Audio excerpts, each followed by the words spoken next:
días tengan ustedes, niños. Muy buenos días tengan ustedes, padres de familia. Bienvenidos a la clase del día de hoy, miércoles 9 de junio del 2021. Los saluda la maestra Lisbeth, esperando que se encuentren con excelente salud y con muy buen ánimo para que comiencen a trabajar con las actividades del día de hoy. Antes que nada, quisiera pedirles que no se salten nada de este video y pongan muchísima atención a las actividades y a las explicaciones. Si no comprendes algún concepto o algo de la actividad, puedes repetir el video tantas veces tú las creas necesarias o mandarme un mensaje a mi celular para apoyarte de manera individual. Échale muchísimas ganas, por favor, no te estreses, ya que tienes mucho tiempo para cumplir con tus evidencias. Bueno, en tu primera actividad trabajaremos con tu materia de español y necesitarás tu guía Aplicados. En la segunda actividad trabajaremos con tu materia de matemáticas y necesitarás tu libro de matemáticas de la SEP. En la tercera actividad trabajaremos con tu materia de historia y necesitarás tu libreta y libro de historia. Por favor, pon mucha atención, ya que en algunas ocasiones se nos pueden complicar las actividades debido a que nos distraemos, ¿sale?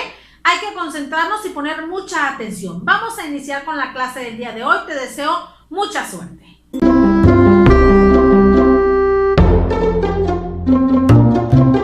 En esta primera actividad trabajaremos con tu materia de español con el tema descripción de personas. El objetivo de la clase es que tú identifiques cómo se describe a una persona y los elementos que esta descripción debe llevar y para qué nos puede servir. El material que tú vas a necesitar será tu guía Aplicados. Antes de iniciar la explicación del tema, quisiera realizarte algunas preguntas. ¿Cómo se realiza una descripción? ¿Para qué nos puede servir el hacer una descripción de personas? Excelente, concéntrense por favor y no se salten nada de este video, pon mucha atención. Primero comenzaré explicando qué es describir. Describir es explicar detalladamente cómo es la persona, el lugar, el animal, la cosa, etc. Pero, ¿qué será la descripción de personas? Cuando nosotros describimos a una persona, explicamos detalladamente las características de esa persona, tanto físicas como psicológicas. Físicas significa del cuerpo, si es alta, si es bajita, si es delgada, si es llenita, si tiene el color del pelo café, si tiene el color de pelo rubio, si tiene color de ojos azules, cafés, etc. Ahí vamos a especificar cómo es la persona, pero referente al cuerpo. Y psicológicas también las vamos a especificar. ¿Qué significa psicológicas? De su personalidad, si es responsable, si es corajuda, si es respetuosa, honesta, si es introvertido, extrovertido, etc. Eso es de la personalidad. ¿Qué significan características psicológicas? Recuerden que es especificar detalladamente este tipo de características. Cuando nosotros hacemos una descripción de personas, también mencionamos gustos de esa persona, defectos, habilidades y acciones, lo que hace esta persona, qué estudió, a qué se dedica, etc. El propósito de una descripción de personas es el siguiente. Te mostraré tres. El primero de ellos es informar. Informar cómo es la persona de la que se está hablando. El segundo propósito de una descripción es exagerar y resaltar las características. ¿Qué características? Las que definen a esa persona. Si es muy alta, muy baja, muy llenita, muy delgada, muy honesta, muy responsable. Ahí vamos a exagerar las características, tanto físicas como psicológicas. Y el último objetivo o propósito de la descripción de personas es informar o hablar de la trayectoria. ¿Qué significa trayectoria?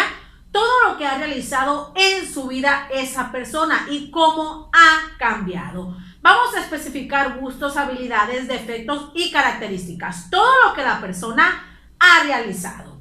A continuación te muestro ejemplos de una descripción de personas. Pon mucha atención porque a algunos se les complicó el identificar la descripción de personas. Fíjate bien, esta descripción que te voy a mostrar especifica detalladamente cómo es la persona, tanto física como psicológicamente. Te la muestro. Aquí dice que Pedro es un niño de complexión gruesa, bajo de estatura, con ojos cafés, pelo chino y color negro. Esas son las características físicas de Pedro. Continuamos con las características psicológicas. Es muy respetuoso y atento con las personas, aunque a veces es muy desesperado y extrovertido. Extrovertido, recuerden que es la persona que anda de un lugar a otro, que le gusta hacer muchas actividades y no puede estar en un solo lugar. Continuamos con las características de Pedro. Desde niño ha practicado deportes como el béisbol y el fútbol. Estos son gustos y habilidades de Pedro. Recuerden que al inicio les dije que la descripción de personas va a llevar también acciones, gustos, defectos y habilidades. Eso también tómenlo en cuenta, ¿sale, niños? Así se realiza una descripción de personas y la función principal es mostrarnos a nosotros detalladamente las características de esa persona de la cual se está hablando. ¿Hasta ahí queda claro el tema de descripción de personas, niños? Excelente. Espero que estas explicaciones te hayan aclarado dudas y puedan ayudarte a realizar la siguiente actividad. Pon atención, por favor. Te vas a ubicar en la página 79 y 80 de tu guía Aplicados. En el punto número 1 vas a encerrar el fragmento que corresponde a una descripción. En el punto número 2 vas a leer la descripción que ahí te muestran y vas a escribir cuál es el objetivo de esa descripción que ahí te están plasmando. Una vez que termines el punto número 2, te pasarás al punto número 3 en la página 80. Ahí vas a leer el texto y vas a encerrar al personaje que se está describiendo. Lee muy bien ese fragmento para que puedas identificar a qué foto se refiere. Después te pasarás al punto número 4. Vas a explicar qué elementos de la descripción anterior te ayudó para que identificaras el personaje de quien se estaba hablando, ¿sale? Y finalmente te pasarás al punto número 5. Ahí vas a realizar una descripción de ese conejo, el cual tiene el propósito de entretener a las personas. ¿Cuál crees tú que sería la descripción adecuada de ese personaje? Y la vas a escribir en esas líneas. Tómate el tiempo que tú requieras para que realices esta primera actividad. Cuando la termines, pasaremos a la actividad número 2.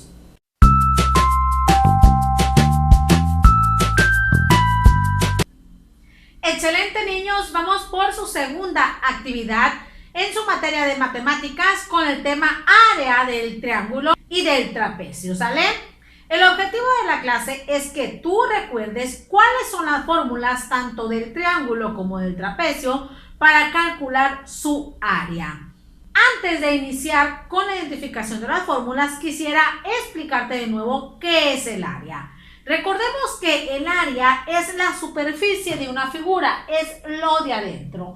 Y esta se mide en centímetros, metros o kilómetros al cuadrado. Eso que no se les olvide porque a muchos les está fallando al final en el resultado.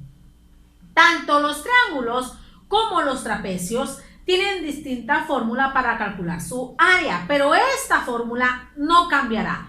Lo único que cambiará son los números en cuanto a la base y a la altura, pero la fórmula siempre será la misma.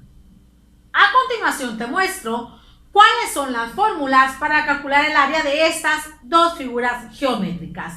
Para calcular el área del triángulo, tú vas a necesitar identificar la base y la altura y multiplicarlas. Posteriormente a ese resultado le vas a sacar la mitad porque lo tienes que dividir entre 2. Para calcular el área del trapecio tienes que identificar la base mayor y la base menor y sumarlas. Una vez que las tengas sumadas, Eso lo vas a multiplicar por la altura y después dividirlo entre 2. Hay que tener muy en cuenta que a varios les está fallando en la división porque no la hacen. Esa división es muy importante porque si ustedes no la realizan, el resultado está incorrecto. Así que, por favor, pongan mucha atención a esa división que les está faltando. Ahora te muestro cómo calcular el área de estas dos figuras. Primero te muestro esta figura geométrica. ¿Cómo se llama? Triángulo, ¿verdad? ¿Cuál es la fórmula para calcular el área del triángulo? Base por altura entre 2. Lo primero que tú vas a realizar es colocar la fórmula.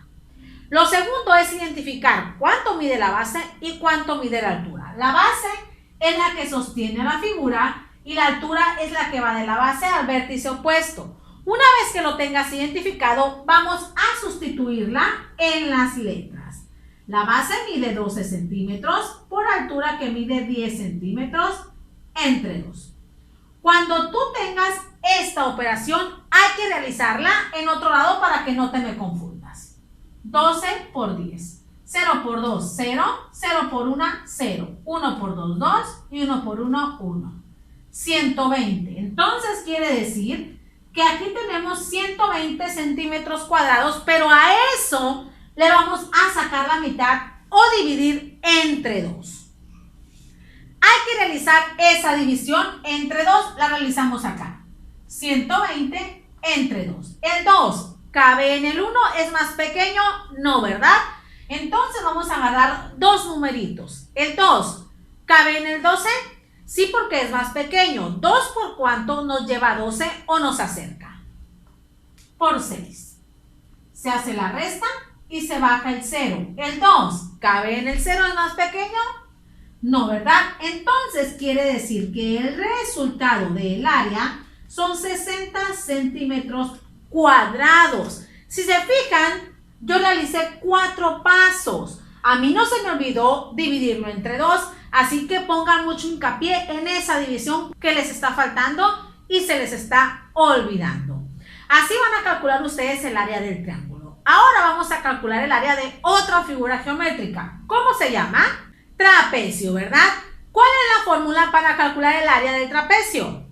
Base mayor más base menor por altura entre 2. Lo primero es colocar la fórmula. Lo segundo es identificar cuánto miden estos elementos. La base mayor mide 15, la base menor mide 10 y la altura 11. Ahora sustituimos esos números por las letras. La base mayor 15 centímetros más la base menor 10 centímetros. Todo esto por la altura que son 11 entre 2. Cuando ya lo tengas sustituido, estas operaciones las hago aparte. 15 más 10 es igual a 25. Estos 25 los tengo que multiplicar por la altura que son 11. 1 por 5, 5. 1 por 2, 2. 1 por 5, 5. 1 por 2, 2. Y realizo la suma. 275. Entonces, esos 275 centímetros cuadrados los voy a dividir entre 2. Cuando ya tenga esta operación, la voy a realizar. ¿Sale? 275 entre 2. El 2, ¿cabe en el 2? Sí. ¿Por qué? Porque 2 por 1 son 2 y hago la resta. Bajamos el 7. ¿El 2 cabe en el 7? Sí. ¿2 por cuánto nos acerca a 7? 2 por 3 porque son 6. Realizamos la resta y bajamos el 5. 2 por cuánto nos acerca a 15. 2 por 7 porque son 14.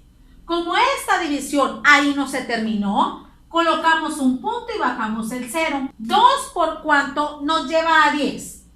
Por 5. Y ahí se termina. Quiere decir que el resultado final de esta operación es 137.5 centímetros cuadrados. Porque si se fijan, al resultado que me dio al final, le saqué la mitad o lo dividí entre 2. Así van a calcular ustedes el área del trapecio y del triángulo. ¿Quedó claro hasta ahí? Excelente, espero esta explicación que te acabo de proporcionar te aclare las dudas que tenías y te ayuden a realizar la siguiente actividad. Pon atención, por favor. Te ubicarás en tu libro de matemáticas de la SED, página 100. Fíjate bien la explicación que te voy a proporcionar, no te me distraigas y por favor no te saltes el video. Ahí te muestran un trapecio como el siguiente. Ese trapecio está dividido en dos triángulos. Fíjate bien las medidas de los triángulos. El triángulo número 1, la base mide 2 centímetros porque mide 2 cuadritos. Y la altura mide 3 centímetros porque mide 3 cuadritos. Esas son las medidas del triángulo número 1. Anótalas por ahí porque las vas a necesitar. El triángulo número 2 mide lo siguiente. La base mide 6 porque mide 6 cuadritos. Entonces mide 6 centímetros. Y la altura mide 3 centímetros. ¿Por qué? Porque mide 3 cuadritos. Esa es la medida del triángulo 2. Anótalas por ahí porque las vas a necesitar. Te las repito. El triángulo número 1 tiene las siguientes medidas. De base mide 2 centímetros porque miden 2 cuadritos y de altura mide 3 centímetros porque mide 3 cuadritos. Esas son las medidas del triángulo número 1. Las medidas del triángulo número 2 son las siguientes.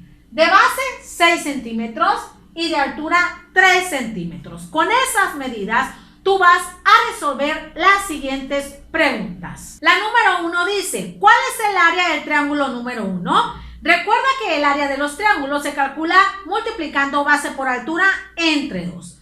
La segunda pregunta dice, ¿cuál es el área del triángulo número 2? Si la base mide 6 y la altura mide 3, ¿cuál será su área? Recuerda la fórmula, ¿sale? Después contestarás la pregunta número 3, la cual dice así. ¿Qué relación existe entre las dos áreas del triángulo y el trapecio completo? ¿Cómo se relacionan los dos triángulos y el trapecio que aquí te muestran? Y finalmente contestarás la pregunta número 4, la cual dice de la siguiente manera. ¿Cómo se puede calcular el área de un trapecio? ¿Recuerdas la fórmula? Pues esa es la respuesta. Ahí vas a colocar la fórmula para calcular el área de un trapecio. ¿Hasta ahí quedó clara la actividad que vas a realizar? ¡Excelente! Tómense todo el tiempo que ustedes requieran para terminar su actividad. Y cuando ya la finalicen, nos pasaremos a la actividad final.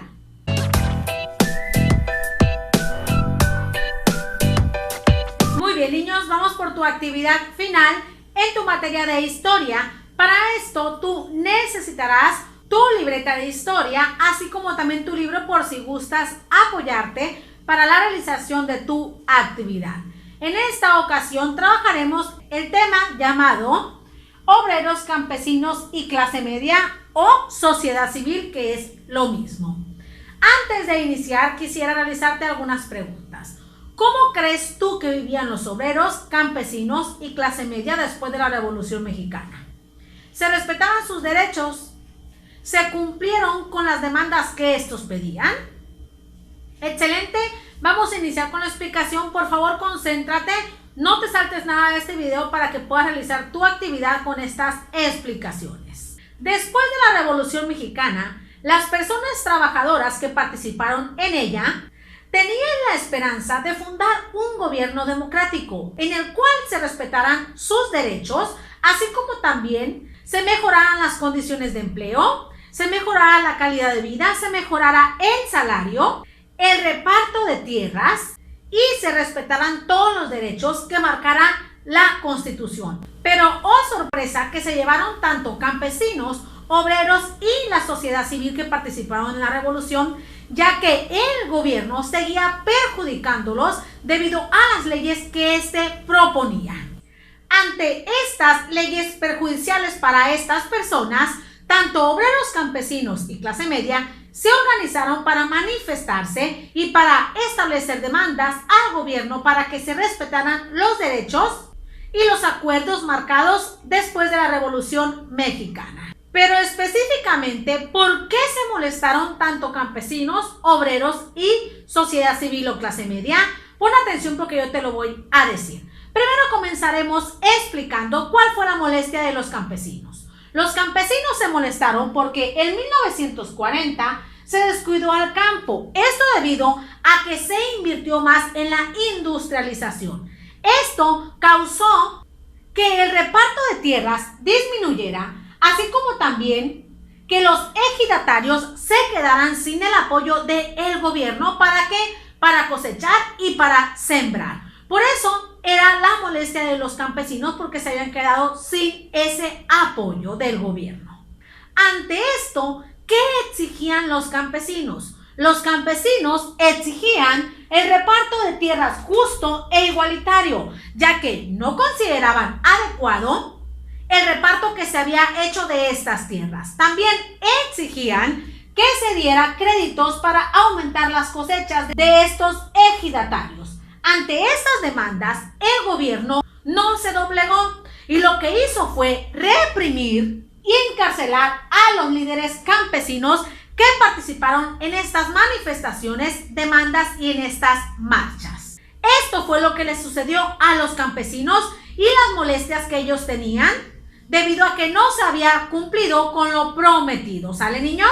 Así como los campesinos, también los obreros mostraron sus molestias. ¿Pero por qué se molestaron estos obreros? Algunos obreros, como trabajadores de ferrocarril y electricistas, decidieron organizar sindicatos, huelgas y manifestaciones. Esto debido a que no se respetaban el salario marcado, no se respetaban los derechos ni tampoco las condiciones de empleo. Entonces ellos decidieron organizar manifestaciones para exigir un mejor salario, el respeto de los derechos y mejorar las condiciones de empleo.